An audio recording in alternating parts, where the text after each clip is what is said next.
Hello everyone, कैसे हो सभी लोग। मैं हूं आकाश भैया और आप सभी का स्वागत है आपके अपने चैनल भास्कर भैया केमिस्ट्री पर, जहां पढ़ते हैं पूरे एक लॉजिक और एक कंसेप्ट के साथ, जिससे आप 11 12 तो बड़े तरीके से पढ़ो ही, पर अगर आप जेईई और नीट की तैयारी कर रहे हो तो भी अच्छी तरीके से कर पाओ। तो बच्चों देखो, आज हम स्टार्ट करेंगे हमारा एक नया चैप्टर जिसका नाम है तत्वों का वर्गीकरण एवं गुणधर्मों में आवर्तता, और आज रहेगा इसका लेक्चर नंबर 1।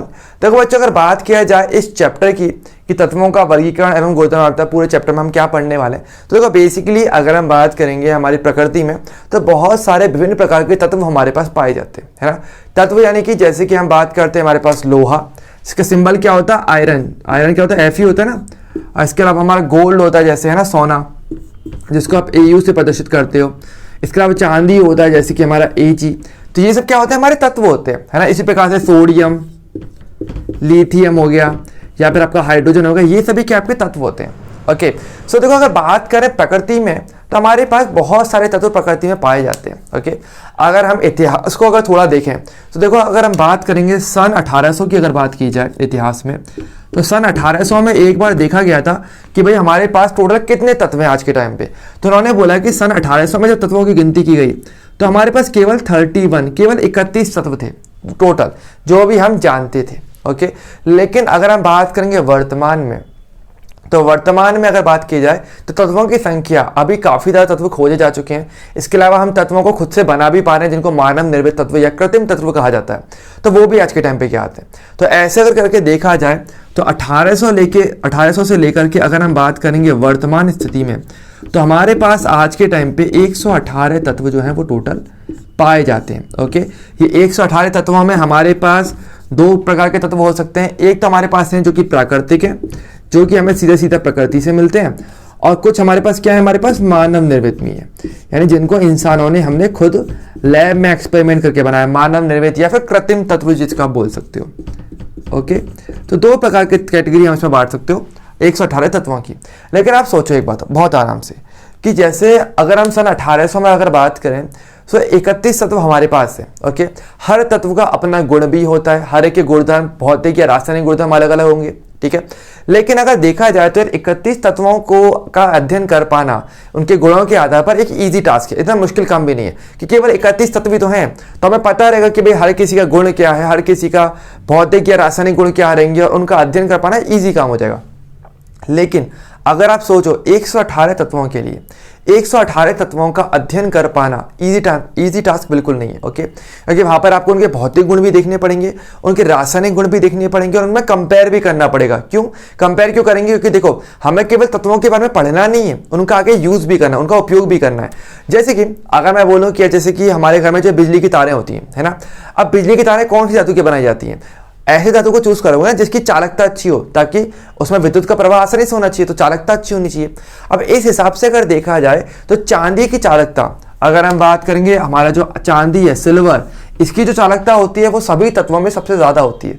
लेकिन क्या हम बिजली की तारों में चांदी का यूज करते हैं? नहीं करते। क्यों नहीं करते? क्योंकि चांदी एक तो महंगी बहुत है, एक तो ये आंसर रहेगा। मैं मानता हूँ चांदी महंगी है, पर इसके अलावा एक यूज और भी है, एक और कारण है इसका यूज नहीं करने का। क्यों? क्योंकि चांदी की चालकता जो होती है ना, वो जरूरत से बहुत ज्यादा तेज होती है। तो अगर इसका उपयोग अगर तारों में किया जाएगा, तो अगर यहाँ से बिजली आएगी तो वो बहुत ज्यादा मात्रा में आएगी एक साथ ही, जिससे कि हमारे जो स्विच है वो तुरंत खत्म हो जाएंगे, मतलब वहां पे लाइक आग लग जाती है, तो खतरा बहुत रह जाता है, और स्विच खराब हो जाएंगे, इसलिए चांदी का उपयोग नहीं करते। तो हमें तत्वों का उपयोग इस आधार पर करना है कि आपको लाइक एकदम परफेक्ट जितनी चीजें हमें चाहिए उतना ही उपयोग हो। ओके, तो इसलिए हमें क्या चाहिए, तत्वों को कंपैरेटिवली अध्ययन करना पड़ता है। ओके, कंपेयर करते हुए उनको स्टडी करनी होती है, और इसके लिए बहुत जरूरी है कि आपके पास जितने भी तत्व हैं उनको आप सही तरीके से व्यवस्थित करो। अगर आप उनको सही तरीके से पढ़ नहीं पाओगे, उनको व्यवस्थित नहीं कर पाओगे, तो उनका उपयोग भी आगे नहीं ले पाते। तो ध्यान रखना, हमें केवल तत्वों को पढ़ना नहीं है, हमें उनके गुणों के बारे में नहीं जानना, बल्कि उनके गुणों के आधार पर उनका उपयोग भी करना होता है। ठीक है, तो ये चीज बहुत ज्यादा इंपॉर्टेंट रह जाती है हमारे लिए, इसलिए तत्वों का वर्गीकरण करना बहुत आवश्यक है। देखो चैप्टर का नाम क्या है, तत्वों का वर्गीकरण। वर्गीकरण का मतलब क्या होता है, तत्वों को उनके गुणों के आधार पर व्यवस्थित करना। क्योंकि अगर ऐसा करोगे तो आप उनका अध्ययन भी अच्छे तरीके से कर पाओगे, प्लस उनका उपयोग भी बाद में अच्छे तरीके से ले पाओगे। तो ये बहुत इंपॉर्टेंट है।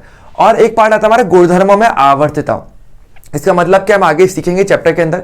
ये बहुत इंपॉर्टेंट वर्ड रहेगा। आवर्तता का मतलब क्या होता है, ये वर्ड आगे फिर आने वाला है, इसलिए आपको हर एक वीडियो को अच्छे तरीके से देखना है इस पूरे चैप्टर में। एंड बहुत सारी बातें ऐसी होंगी जो यहाँ पर आप इस चैप्टर में सीखोगे एंड आगे वाले चैप्टर में इनका बहुत उपयोग होने वाला होगा।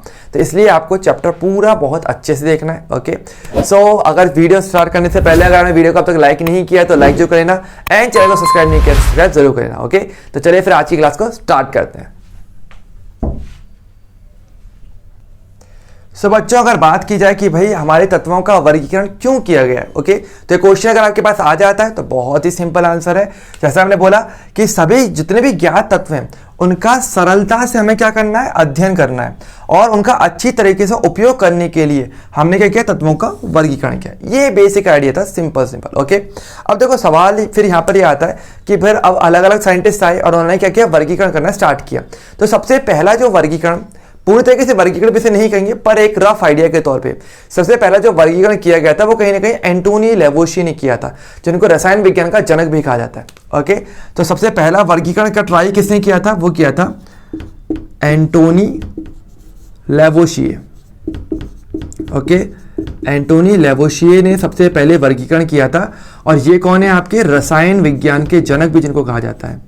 ओके, ध्यान रखना हमेशा कि रसायन विज्ञान के जनक हमारे कौन हैं, कि इन्होंने रसायन विज्ञान के बारे में, मतलब जनक क्यों, क्योंकि इन्होंने सबसे पहले बताना शुरू किया था काफ़ी सारी चीज़ों के बारे में, तो इसलिए काफ़ी सारे नियम स्टार्टिंग के असर में इन्हीं साइंटिस्ट ने दिए थे, इसलिए इनको रसायन विज्ञान के जनक की उपाधि दी गई है। ओके, तो एंटोनी लेवोशिए ने सबसे पहले वर्गीकरण किया था और वर्गीकरण कैसे किया था, उन्होंने किया था वर्गीकरण धातु और अधातु के आधार पे।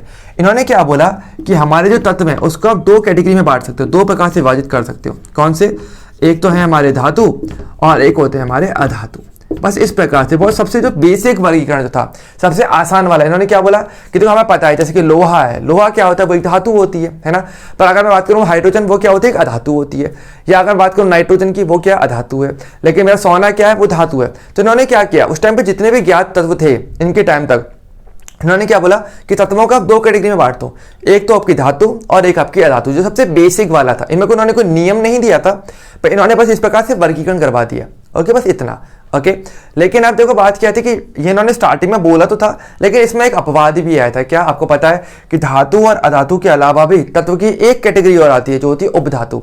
तो उनके बारे में जो है एंटोनी लेवोशिए ने कुछ नहीं कहा था, तो वो अपने आप में इसका अपवाद भी हो जाता है कि भाई आप केवल धातु अधातु में विभाजित नहीं कर सकते, और भी कैटेगरी बनेंगी जैसे कि हमारे उपधातु, उनके बारे में उन्होंने कुछ नहीं बताया। ओके, तो इसका अपवाद जो है वो मैं यहाँ पे लिख देता हूं। तो अपवाद क्या है ना, क्या कि उपधातु के बारे में नहीं बताया, उपधातु के बारे में नहीं बताया। तो ये क्या है, बेसिकली इनकी कमी भी हो जाती है। ओके, हालांकि देखो ये वर्गीकरण तो उन्होंने किया, पर क्या यहाँ पर इन्होंने कोई नियम दिया क्या कि किस आधार पर आप कर रहे हो धातु अधातु, इन्होंने ऐसा कुछ नहीं कहा। ओके, तो इसलिए इन्होंने एक वर्गीकरण तो करा था, लेकिन ये बहुत ज्यादा मान्य भी नहीं था। हमें भी पता है कि तत्व धातु अधातु होते हैं और उपधातु भी होते हैं, पर कोई नियम नहीं दिया गया था। ओके, तो इसको नियम की कैटेगरी में नहीं मानेंगे, पर नॉलेज के तौर पर आपको हमेशा ध्यान रखना है। वैसे कहीं ना कहीं एंटोनी लेवोशिए ने शुरुआत तो किया था। ओके, लेकिन सही मामले में देखा जाए तो जब नियम की बात की जाए, अगर देखो साइंस है और साइंस में रखते हैं नियम, तो जो नियम देगा वो सही माना जाएगा, ज़्यादा सही। ठीक है, तो सबसे पहले नियम के साथ आया था डॉबे राइनर नाम के एक साइंटिस्ट, और उन्होंने सबसे पहले तत्वों का वर्गीकरण करना स्टार्ट किया था एक नियम के आधार पर, जिसको बोला गया था डॉबे राइनर का त्रिक नियम। ओके, तो वो हमारे लिए थोड़ा सा इंपॉर्टेंट रह जाता है, तो पहले एक बार इसको नोट कर लो, फिर हम शुरुआत करेंगे एक एक करके हमारे तत्वों के वर्गीकरण का। और सबसे पहला नियम होगा हमारे डॉबे राइनर का त्रिक नियम। ओके, पर एक बार इसको पहले नोट कर लिया जाए। तो सबसे पहले नियम की हम बात करते हैं जो है हमारा डॉबे राइनर का त्रिक नियम। देखो बेसिकली डॉबे राइनर क्या है, साइंटिस्ट का नाम है। ओके, तो पहले हम थोड़ा सा कुछ वर्ड यहाँ पे क्लियर कर लेते हैं। ओके, देखो त्रिक का मतलब क्या होता है, पहले हम ये वर्ड थोड़ा सा क्लियर कर लेते हैं। त्रिक का मतलब होता है आपका तीन का समूह, तीन का समूह। ओके, तो देखो डॉबे राइनर ने क्या किया, डॉबे राइनर ने ये किया कि इन्होंने क्या किया कि समान गुणों वाले तत्वों को लिए, और कितने तत्व लिए, तीन, और इनको क्या किया, उनके परमाणु भार के बढ़ते हुए क्रम में रखा। ओके, और जब ऐसा रखा गया तो उन्होंने बोला कि जो बीच वाले तत्व का जो परमाणु भार होगा वो अन्य दो तत्वों के परमाणु भार का औसत होना चाहिए। ओके, ये इन्होंने बात बोली, तो इसको पहले लिख लेते हैं फिर इसको थोड़ा समझेंगे। ओके, तो डॉबे राइनर ने क्या बोला, इनका स्टेटमेंट क्या है, तो उन्होंने ये बोला कि यदि समान गुणों वाले तीन तत्वों के समूह को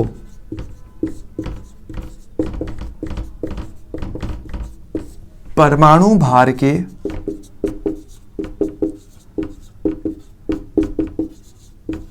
बढ़ते क्रम में रखा जाए तो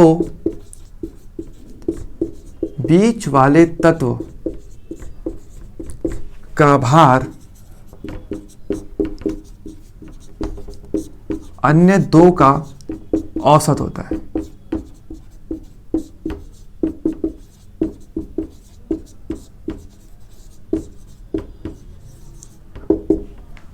तो उन्होंने ये बोला कि अगर आप समान गुणों वाले तीन तत्वों को लो, तीन तत्वों का समूह क्या हो जाएगा आपका त्रिक, और तो ऐसा अगर लिया जाए तो परमाणु भार के बढ़ते हुए क्रम को रखा जाए तो बीच वाले तत्व का जो परमाणु भार होगा वो अन्य दो के औसत के बराबर होगा। इन्होंने ये बोला, जैसे कि इसको एग्जांपल समझते हैं, देखो एक ही बार में एग्जांपल है, क्लियर हो जाएगा। जैसे कि इन्होंने एक ट्रिक दिया था लिथियम का, सोडियम का और आपके पोटेशियम का, ठीक है।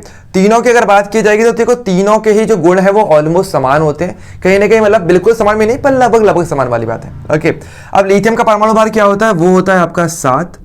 ओके, सोडियम का परमाणु भार होता है 23 और पोटेशियम जो होता है इसका परमाणु होता है 39।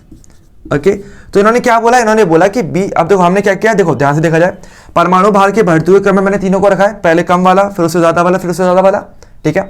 अब इन्होंने क्या बोला कि बीच वाले तत्व का भार अन्य दो का औसत होगा, यानी बीच में कौन है, सोडियम, तो अन्य दो कौन से, लिथियम और पोटेशियम, यानी मैं लिथियम और पोटेशियम के भार का अगर मैं औसत निकालूं तो वो सोडियम के बराबर आना चाहिए, इसने ये बोला। ओके, तो जैसे कि देखो हम निकालते हैं औसत। अब औसत कैसे निकालते हैं, किन्हीं भी दो संख्या का औसत कैसे निकाला जाता है कि इन दोनों को जोड़ दो और बचे 2 से डिवाइड दे दो, सिंपल चीज। तो पहला क्या हमारे यहाँ पे 7 + 39, हमने इन दो का औसत लेना ना, लिथियम और पोटेशियम के परमाणु भार का औसत लेना है। तो लिथियम का होगा 7, 39 / 2 क्या हो जाएगा आपका 46/2 यानी कि 23। और अब ध्यान से देखो 23 किसका परमाणु भार है, हमारे सोडियम का परमाणु भार है। तो यही तो डॉबेरान ने बोला, उसने क्या बोला कि अगर आप समान गुणों वाले तीन तत्वों को लिया जाए और उनके परमाणु भार के बढ़ते हुए क्रम में अगर रखा जाए तो ऐसे में क्या होगा, बीच वाले तत्व का भार अन्य दो का औसत के बराबर होगा।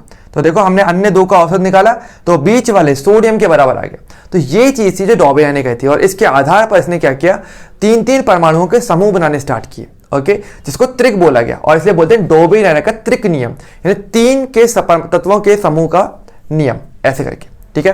तो यहां पर इसके करके क्या किया, डॉबेरान ने काफी सारे त्रिक दिए, करीब 5 या 6 त्रिक इसने दिए थे। ओके, तो हम एक बार 5 या 6 त्रिकों को लिख लेंगे आराम से, पर उससे पहले एक बार इस नियम को लिख लिया जाए। ओके, तो देखो अगर डॉबेरान के टाइम पे बात किया जाए तो उसने टोटल ये 5 त्रिक जो थे इसमें दिए गए थे। ओके, लिथियम, सोडियम, पोटेशियम जैसे हमने देखा ही था, इसके अलावा calcium, strontium, barium, chlorine, bromine, iodine, sulphur, selenium, tellurium और आयरन, कोबाल्ट और निकल। ये बेसिकली इसने क्या डॉबेरान ने ट्रिक दिए थे अपने टाइम पे। ओके, लेकिन देखो क्या है इसमें, सबसे पहले चीज आपको जरूर ध्यान रखनी चाहिए कि एक क्वेश्चन वैसे पूछ लिया जाता है कि डॉबेरान ने सबसे पहला ट्रिक कौन सा दिया, और यहाँ पर सबसे ज्यादा गलती होती है। ज्यादातर हम क्या करते हैं, सबसे पहले वाले को देख करके लिथियम, सोडियम, पोटेशियम को टिक करते हैं, लेकिन आपको बता देता हूँ सबसे पहला ट्रिक जो दिया गया था वो था कैल्शियम, स्ट्रोंशियम, बेरियम का। ओके, ये आपका फर्स्ट ट्रिक था जो कि डॉबेरान ने दिया था। ओके, ये बात आपको हमेशा ध्यान रखनी है। ओके, पहली चीज। ओके, हालांकि देखो इस नियम की देखो कमियां भी हैं। ओके, कमियां क्या क्या है वो भी एक बार देख लो आराम से, कि अगर कमियों की अगर बात की जाए तो क्या क्या कमियां इसके पास। देखो पहली कमी तो क्या थी, केवल 5 त्रिक ही दिए गए, केवल 5 त्रिक ही दिए गए। सबसे पहली कमी तो यही हो जाती है। अगर देखो अगर हम बात करेंगे डॉबेरान के टाइम पे तो अराउंड 56 तत्व थे इसके टाइम पे, ठीक है, अराउंड 56 तत्व थे। तो 56 में से ये केवल 5 ही त्रिक दे पाया। ओके, यानी 5 के हिसाब से इसने कितने तत्वों को ये अरेंज कर पाया, कितने तत्वों को व्यवस्थित कर पाया, केवल 15 को। ओके, एक में 3 को व्यवस्थित कर पा रहा है तो टोटल 15 तत्व तो इसने व्यवस्थित कर दिए, लेकिन 56 में से केवल 15 बचे कुछ को क्या हुआ, उनके लिए भी तो कोई नियम होना चाहिए ना। तो और तत्वों के लिए इसका जो नियम है वो लागू नहीं होता। ओके, तो सबसे पहली कमी इसकी यही थी, केवल 5 त्रिक ही दे पाया था और के बारे में कुछ नहीं बता पाया। ओके, इसके अलावा अगर बात करेंगे तो आगे जो तत्व खोज किए गए थे उन पर इसका नियम बिल्कुल भी लागू नहीं हुआ था, तो ये भी इसकी कमी हो गई थी। ओके, सो इसमें लिख देते हैं कि आगे जब नए तत्व खोजे गए तो यह नियम लागू नहीं हुआ। ओके, क्योंकि आपको पता है कि देखो तत्वों की खोज लगातार जारी है और इसके टाइम तक 56 तत्व हैं। ठीक है, तो 56 में से 5 के अतिरिक्त तो ये बता पाया। ठीक है, यानी कि 15 तत्वों को तो इसने व्यवस्थित कर दिया, औरों को नहीं बता पाया। और आज के टाइम में हम जानते हैं 118 तत्व हैं, तो धीरे धीरे करके तत्व खोजे जा रहे हैं लगातार, पर क्या उनमें डॉबिन का अतिरिक्त नियम लागू हो रहा है? उनमें भी लागू नहीं हो रहा। तो इसलिए क्योंकि सभी तत्वों के ये अच्छे तरीके से व्यवस्थित नहीं करवा पाया, तो ये इसकी कहीं ना कहीं कमी हो जाती है। ओके, अब आपको पता है कि अगर कभी भी कोई नियम फेल होता है तो आगे दूसरा नियम दिया जाता है। तो इसके बाद एक नए साइंटिस्ट आते हैं न्यूलैंड्स, और उन्होंने अपना नियम दिया था न्यूलैंड्स का अष्टक नियम। उन्होंने के टाइम पे थोड़े ज्यादा तत्व खोजे जा चुके थे, तो इन्होंने फिर उन तत्वों को एक साथ रखते हुए एक नया नियम बनाया। ओके, लेकिन उससे पहले एक बार इसको नोट कर ले जाए, फिर हम पढ़ेंगे न्यूलैंड्स का अष्टक नियम। अब हम बात करते हैं हमारे अगले नियम, जो कि है न्यूलैंड्स के द्वारा दिए गए न्यूलैंड का अष्टक नियम। अब देखो अष्टक का मतलब क्या होता है? वैसे 8 होता है। ओके, तो आपको पता ही है अष्टक मतलब 8। ओके, तो इन्होंने क्या बोला, तो इनका क्राइटेरिया भी कहीं ना कहीं वो सेम ही था जो कि डॉबेनर ने किया था। डॉबेनर ने क्या किया था? उसने परमाणु भार के बढ़ते हुए क्रम में क्या तत्वों को रखा था, चाहे 3-3 का ग्रुप बनाया, पर परमाणु भार का बढ़ता हुआ क्रम, है ना। इसने भी कुछ ऐसे ही किया। इसने भी बोला कि इस नियम के अनुसार यदि तत्वों को परमाणु भार के बढ़ते क्रम में रखा जाए तो प्रथम तत्व के गुण 8वें तत्व के समान होंगे। इसने ये बोला कि पहले और 8 को आप कंपेयर करो, और इसकी तुलना इसने किसी के संगीत के स्वर से भी की थी। कैसे? देखो समझो, जैसे कि अगर हम बात करें कि संगीत के स्वर कौन से होते हैं हमारे पास, सा रे गा मा पा धा नी सा होते हैं, सही है। तो कौन से हमारे पास लिख लेते हैं ना, सा रे गा मा पा धा नी और सा, ये होते हैं हमारे पास। अब देखो जैसे कि हमारी शुरुआत किससे हो रही है? सा से, और देखो उससे 8वें नंबर पे कौन सा आएगा? अगेन सा आएगा, क्योंकि देखो 1, ये 2, ये 3, ये 4, 5, 6, 7 और 8। तो जिस प्रकार से संगीत का पहला स्वर और उसका 8वां स्वर क्या होता है? बिल्कुल सेम हो जाता है। ओके, इसी प्रकार से अगर तत्वों को परमाणु भार के बढ़ते हुए क्रम में लगातार व्यवस्थित कर दो, तो आप देखोगे जो भी तत्व होगा उससे 8वें नंबर का जो तत्व होगा उनके गुण कैसे होंगे। जैसे आप देखो यहाँ पर हम व्यवस्थित करते हैं, तो इसके टाइम तक जो भी तत्व ज्ञात थे उनको हम करते हैं। ठीक है, परमाणु भार के बढ़ते हुए क्रम में। सो पहले हमारे पास आता है lithium, beryllium, carbon, nitrogen, oxygen, fluorine, sodium, magnesium, aluminium, silicon, phosphorus, sulphur, chlorine, potassium, calcium. चलो अभी तो हम यहाँ तक कर लेते हैं। ठीक है, कैल्शियम तक। तो ये सारे तत्व जो थे इनके तौर पे ज्ञात थे। हालांकि और भी तत्व ज्ञात थे, पर अभी हमारा काम इतने से हो सकता है। ठीक है, कैसे? देखो, तो जैसे कि मैं बात करूं लिथियम से, तो मैं बोला कि भाई कौन सा तत्व ऐसा है जो लिथियम से गुणों में समानता रखेगा। तो उसने क्या बोला, जिस भी तत्व की बात करो उसको तुम्हारा प्रथम और उससे 8वें नंबर का तत्व देख लो, उनके गुण क्या होंगे? एक जैसे होंगे। तो अगर मैं लिथियम को मान लो मैं फर्स्ट मानता हूं, ठीक है, तो इससे 8वां कौन सा हो जाएगा? 1। देखो इसको भी काउंट करना है। ठीक है, तो लिथियम 1, फिर दूसरा, तीसरा, चौथा, 5वां, 6वां, 7वां, 8वां। तो आप देखोगे लिथियम से 8th नंबर पे कौन सा आ रहा है? आपका सोडियम आ रहा है। तो उसने क्या बोला, लिथियम और सोडियम के गुण क्या होंगे? एक जैसे होंगे। बस हो गया, इसने ऐसे बोला। अच्छा, अगर ऐसे मालूम है कार्बन को लेकर चलता हूं मैं, बोलो कार्बन किससे गुणा में समानता दिखाएगा? तो आप देखो कार्बन से 8वें नंबर पे कौन आ रहा है? तो कार्बन तो 1 हो गया, फिर दूसरा नाइट्रोजन, तीसरा ऑक्सीजन, चौथा फ्लोरीन, सोडियम, 5वां, 6वां मैग्नीशियम, 7वां एल्यूमिनियम, 8वां हो जाएगा सिलिकॉन। यानी कार्बन से 8वें नंबर पे कौन आ रहा है? आपका सिलिकॉन आ रहा है। तो यानी कार्बन और सिलिकॉन क्या होंगे? गुणों में समानता प्रदर्शित करेंगे। तो इस प्रकार से इसने कहा। अगर मान लो मैं लेता हूं फ्लोरीन, तो फ्लोरीन से समानता कौन रखेगा? आपका क्लोरीन रखेगा। ये अगर देखोगे क्लोरीन 8वें नंबर पे आएगा। अगर देखो फ्लोरीन 1, 2, 3, 4, 5, 6, 7 और 8 पे कौन आया? क्लोरीन आ गया। यानी कि फ्लोरीन से समानता कौन दिखाएगा? अपना क्लोरीन दिखाएगा। तो इस प्रकार से क्या है, यहाँ पे आप गुणों में समानता प्रदर्शित कर सकते हो तत्वों की संख्याओं के अनुसार। तो जैसे संगीत के 7 स्वर होते हैं, पहला स्वर और उसके बाद के जो 8वें नंबर पे जो स्वर आता है वो एक जैसा होता है। इसी प्रकार से कोई तत्व को अगर आप लेकर चलते हो तो उससे 8वें नंबर का जो तत्व होगा और वो जो तत्व होगा उन दोनों के गुण क्या होंगे? समान होंगे। ये बेसिक बात थी जो न्यूलैंड्स ने अपने अष्टक नियम में गई थी। इसलिए बोला गया था 8 का मतलब उस तत्व से 8वें नंबर का तत्व वो 1 होगा। तो उनके मतलब तत्व 1 होगा, मतलब कि उनके गुण एक जैसे होंगे ऐसे। तो इसको बोला गया था न्यूलैंड्स का अष्टक नियम। ओके, हालांकि देखो इस नियम में कमी भी थी। कमी क्या थी? पहली कमी तो इसमें यही थी कि ये जो नियम था ये केवल कैल्शियम तक ही लागू हो रहा था। कैल्शियम के आगे जो तत्व थे उनमें ये नियम लागू नहीं होता। पहली कमी तो ये थी।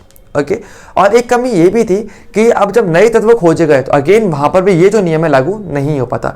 जैसे कि इसके टाइम तक अगर बात की जाए ना तो अक्रिय गैसों की खोज नहीं हुई थी, तो वहां पर भी क्या जैसे अक्रिय गैसों की खोज हुई ये नियम पूरी तरीके से बिगड़ जाता है। ओके तो अगेन ये नियम लागू नहीं होता है। ओके तो ये इसकी 2-3 इसकी कमियां थी तो इसको हम नोट कर लेते हैं, पर उससे पहले एक बार आप इसको फटाफट नोट कर लो जल्दी से।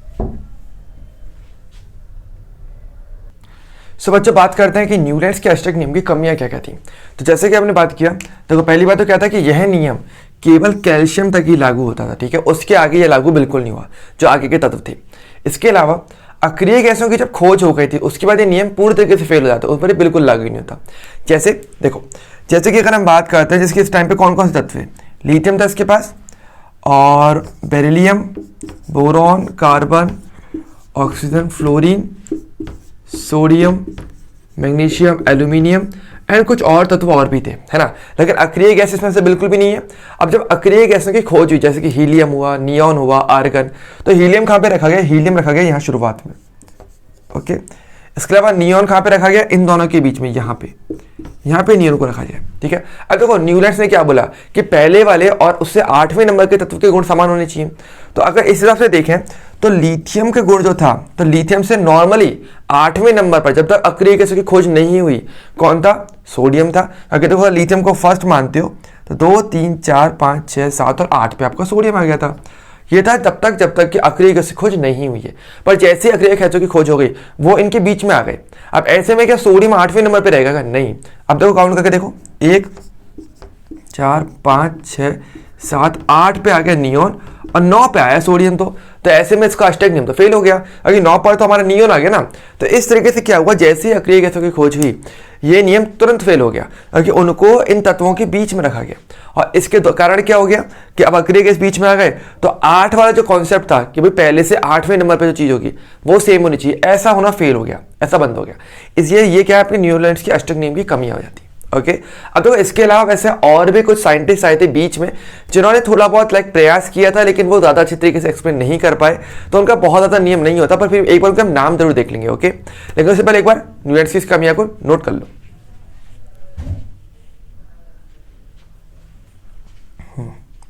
अब हम बात करते हैं कुछ अन्य प्रयासों को लेते हुए भी, क्योंकि देखो जैसे कि हमने बात किया कि कुछ नियम तो हमारे प्रॉपरली इतिहास में नाम आए हैं जिनके, जैसे कि डॉबेनाइनर हुआ या न्यूलैंड्स हो गया, इनके नाम प्रॉपर चले क्योंकि इन्होंने एक अच्छे नियम दिए।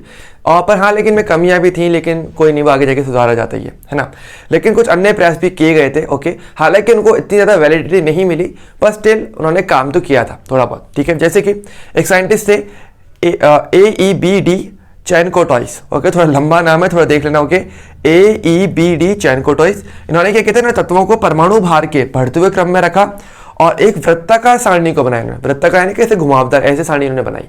ओके और इन्होंने बोला कि अगर आप ऐसे सारणी बनाओगे ना तो सेम साइड की तरफ जो तत्व होंगे उनके गुण एक जैसे होंगे। ऐसे जैसे कि एग्जांपल के तौर पे इन्होंने वृत्ताकार सारणी कुछ इस प्रकार से बनाई, ऐसे जैसे एक स्प्रिंग होती है ना, बिल्कुल वैसे इस प्रकार से इन्होंने सारणी बनाई। और इन्होंने इसमें क्या करा, इनके इस वृत्त में अलग अलग जगहों पर क्या रखा, तत्वों को रखा। और इन्होंने क्या बोला कि एक साइड पर जो तत्व होंगे उनके जो गुण होंगे वो कहीं ना कहीं एक जैसे होंगे। जैसे कि अगर मैं ये वाला साइड ले लेता हूँ, ठीक है, वृत्त का ये लेफ्ट वाला साइड, इस साइड, तो यहाँ पर इन्होंने क्या रखा, लिथियम को रखा, सोडियम रखा, पोटेशियम रखा। तो हम क्या जानते हैं कि इन्होंने बोला कि अगर लिथियम, पोटेशियम, सोडियम एक ही साइड पे आ रहे हैं इसका मतलब क्या है कि इनके जो गुण होंगे वो एक जैसे होंगे। ऐसे करके इन्होंने इसके दूसरी साइड पे इन्होंने फ्लोरीन को रखा, क्लोरीन रखा, ब्रोमीन रखा। ओके तो इन्होंने इनको क्या बोला कि भाई ये जो फ्लोरीन, क्लोरीन, ब्रोमीन है ये इस वृत्त में एक साइड पे आ रहे हैं, यानी कि इनका गुण क्या होगा, एक जैसा होगा। तो इस आधार पे क्या किया इन्होंने, तत्वों का वर्गीकरण किया और इसको बोला गया वृत्ताकार सारणी। ऐसे बीच में भी तत्व रखे गए थे। ओके तो उस आधार पर कि जिनकी जगह एक जैसी होंगी उनके गुण भी एक जैसे होंगे, इन्होंने ऐसा बोला। ओके इस आधार पर वृत्ताकार सारणी बनाई गई, लेकिन इसको बहुत ज्यादा क्रेडिट नहीं दिया गया था। ओके इसलिए ज्यादा इसमें डिटेल में नहीं पढ़ते हम लोग। इसके अलावा लोथर में भी एक साइंटिस्ट आए थे, इन्होंने भी थोड़ा बहुत काम किया था। इन्होंने क्या किया, इन्होंने भी तत्वों को, उनके तत्वों के आयतन और उनका जो परमाणु भार है उनके मध्य इन्होंने ग्राफ बनाया। इसने क्या किया, इसने ग्राफ बना करके चीज़ों को समझाने की कोशिश करी कि आप ग्राफ बनाओ और ग्राफ अगर बनाओगे तो आपको काफ़ी ज़्यादा एक अच्छा रिजल्ट देखने को मिलेगा। और इन्होंने दिखाया भी ऐसा। इन्होंने क्या करा कि तत्वों के आयतन और उनके परमाणु भार के मध्य क्या बनाया, ग्राफ। ओके और उनके गुणों के मध्य उन्होंने समानता को प्रदर्शित किया और उसके आधार पर उन्होंने वर्गीकरण किया। ओके सेम वैसे ही जैसे कि हमारा एक तरीके से चेरको टॉयस था, इन्होंने किया था। कैसे? इन्होंने वो ग्राफ कैसे बनाया, मैं ग्राफ में छोटा सा ग्राफ बना देता हूँ। जैसे ये इन्होंने ग्राफ पेपर लिया, एक तरफ इन्होंने ले लिया आयतन, एक तरफ ले लिया इन्होंने परमाणु भार ए, ठीक है। तो इधर परमाणु भार का बढ़ता क्रम है, इधर आयतन का बढ़ता क्रम है। तो इनको कुछ इस प्रकार से ग्राफ मिला, ऐसे ऐसे इनको ग्राफ मिला, ठीक है। और इस ग्राफ में क्या किया, इन्होंने तत्वों को रखा। कैसे कैसे रखा? देखो, जैसे कि हर बार जो आपको पीक मिल रही है, तो आपको 3 पीक मिल रही है, 3 चोटियां मिल रही हैं। तो हर बार पीक पे कौन था? लिथियम था, जैसे कि सोडियम था, पोटेशियम था। तो आपने क्या देखा कि इन्होंने बोला कि ग्राफ की जो समान स्थितियां होंगी, जैसे कि हर बार पीक पर होना, तो जो तत्व एकदम पीक पर होंगे, एकदम टॉप पर होंगे, उन सबके गुण क्या होंगे? समान होंगे। कुछ वैसा ही जैसे कि चेरको टॉयस ने कहा था अपनी वृत्ताकार सारणी में। तो वही सेम चीज ने कहा कि अगर आप ग्राफ बनाते हो आयतन और भार के बीच में, तो आपको देखने को मिलेगा कि ग्राफ की जो समान स्थितियां हैं, वहां पर जो तत्व होंगे उनके गुण भी समान होंगे, और इस आधार पर आप इनका वर्गीकरण कर सकते हो। तो ये वाली बात थी जो लोथर मेयर ने कही थी अपने ग्राफ में, ओके। पर वही वाली बात है कि इसको बहुत ज्यादा क्रेडिट नहीं दिया गया था, क्योंकि प्रॉपर नियम नहीं बनाया गया, ओके। क्योंकि हमें क्या चाहिए था? नियम। क्योंकि आप ग्राफ से समझा रहे हो, ठीक है, पर हमें प्रॉपर हैंड रिटन, हाथ से लिखा हुआ नियम चाहिए जो सभी तत्वों पर लागू हो। ये हमारी डिमांड थी, ओके। तो इसलिए इनको भी बहुत ज़्यादा तवज्जो या इनको बहुत ज़्यादा जो है बताया नहीं गया कि चलो ठीक है आप बता रहे हो, लेकिन बहुत ज़्यादा भी नहीं है, ओके। इसे दोनों के नाम तो फिर भी आते हैं, तो कभी कभार क्या एग्जाम में पूछ लिया जाता है, ओके। आपके जेई के या नीट के एग्जाम में बाई चांस थियोरेटिकली पूछा जा सकता है कि हाँ भाई, वृत्ताकार सारणी किस साइंटिस्ट के द्वारा बनाई गई, या आयतन और भार के मध्य ग्राफ किस साइंटिस्ट ने बनाया। तो लोथर मेयर या चेरको टॉयस, ये नाम आपको जरूर ध्यान रखने हैं, और इन्होंने क्या काम किया था, ओके। तो ये बात आपको जरूर ध्यान रखना है, ओके। और इसी के साथ बात करेंगे तो हमारा आज का जो लेक्चर है वो कंप्लीट हो जाता है, जिसमें आज हमने क्या देखा? आज हमने ये देखा कि बेसिकली डॉबेरियर का त्रिक नियम, ओके। इसके अलावा हमने देखा न्यूलैंड्स का अष्टक नियम, और कुछ अन्य 2 साइंटिस्ट के नाम भी हमने जाने, और हमने जाना कि तत्वों का वर्गीकरण करना क्यों आवश्यक है, क्योंकि तत्वों के वर्गीकरण के बाद ही आप उनका अच्छे तरीके से उपयोग भी ले सकते हो, ओके। तो यहां तक का पार्ट आज हमारा कंप्लीट हो जाता है। आगे हम पढ़ेंगे थोड़ी और अन्य जो हमारी सारणियां दी गई थी, अन्य साइंटिस्ट के नाम जिन्होंने प्रॉपरली सारणी बनाई और बताया कि भाई तत्वों को किस प्रकार से वर्गीकृत किया जा सकता है, ओके। तो हम पढ़ेंगे आगे के लेक्चर में, लेकिन आज के लिए इतना ही। सो आई होप आप सभी को मजा आया होगा और आपने तरीके से सब कुछ समझा होगा। तो अब हम मिलेंगे नेक्स्ट लेक्चर में, लेकिन हाँ, वीडियो को लाइक जरूर कर लेना एंड चैनल को सब्सक्राइब जरूर करके रखना। कोई डाउट आए तो आप मेरे से इंस्टाग्राम में पूछ सकते हो या मुझे कमेंट सेक्शन में बता सकते हो, एंड इसका जो PDF है वो आपको टेलीग्राम पर मिल ही जाएगा। तो मिलेंगे हम नेक्स्ट लेक्चर में, तब तक के लिए bye bye and take care.